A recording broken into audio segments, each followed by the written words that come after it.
I'm trying to share how I figured out some of these songs. Say like on Moon Age Daydream, on the that kind of instrumental part that's B minor, A, G, F sharp. I probably, liked the song, had my guitar, listening to the record, and probably tried to match that chord cycle on like the outro and that keyboard solo instrumental part. So I probably tried, is it E? No. Is it F? No. F sharp? No. G? No. Getting closer. G sharp? No. A? No. A sharp? B? It just sort of lit up a light in my head. B. Alright, well, what's a B chord? But that didn't sound right because it's minor. So I knew major. Well, I didn't know. I just knew it was a B. I didn't know it was called major. But I did know minor. So I could tell the difference that this one was a B minor.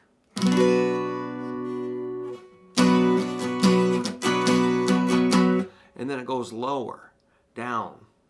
That way's down. Probably matched it like that and played the chord. That's an A, so A note, A chord. Assume it's major,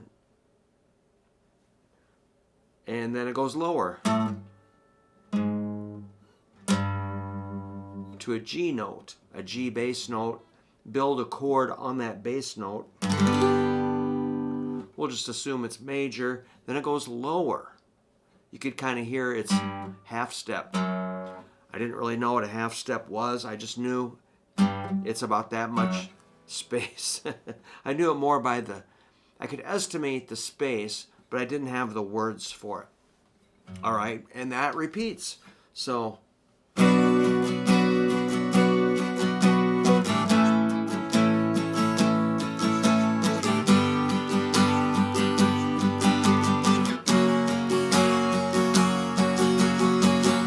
not sure how I picked up that strum pattern just listening to it. It's kind of like a cadence, like da ducka da ducka da ducka ducka ducka, down down up down down up down down up down up down up. So I maybe try to speak the sound da ducka da ducka da ducka ducka ducka or some nonsense like that, like musicians do, and then translate that, kind of feel it like a drum beat, and then that's how I got that little part figured out. And I really liked the lead part, which maybe I'll talk about that later. How, I must have matched, I kind of remember matching the second string 12th fret and realizing that's a B note. If this is a B chord, that B note would match as a higher sound. So I always liked the higher sounds. Plus the low sounds. I like the whole, not just that part of the guitar. I like the whole guitar. So a B. And from there, probably just experimenting, no, maybe, yeah. Just eliminate the notes that sound bad.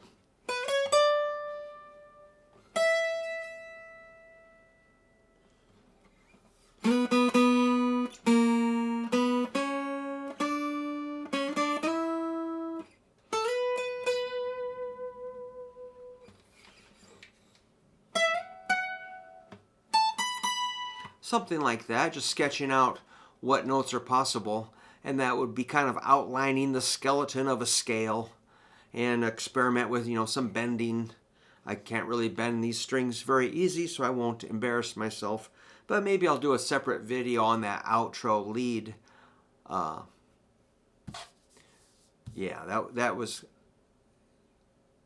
it just seemed really, I don't know, atmospheric. I really liked that, kind of that suggestion that it's just kind of going out in space. It's going farther and farther. There's like the echo effect and the strings and the repetition and the kind of rough sounding lead part. Well, it's actually pretty smooth and creamy, but distorted, but it had a nice violin like sustain, maybe some potential feedback. I just loved all that. And so that's how I started picking out that outro solo. I don't have it memorized, but I know the vibe and the feel. And we did, my buddies and me used to cover this song, and I could kind of cop that that jam, and we would just extend that jam for a long, long time and just go long on it. In fact, we would just actually just jam on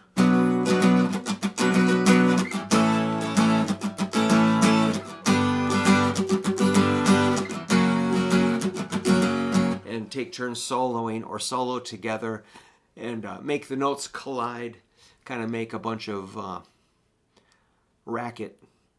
It was glorious. All right, that's how I learned a little bit about that song. I didn't have the whole song perfect when I was a kid. I still don't, but I think it's really interesting.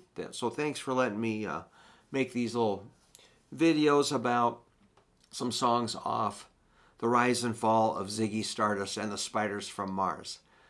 Thanks.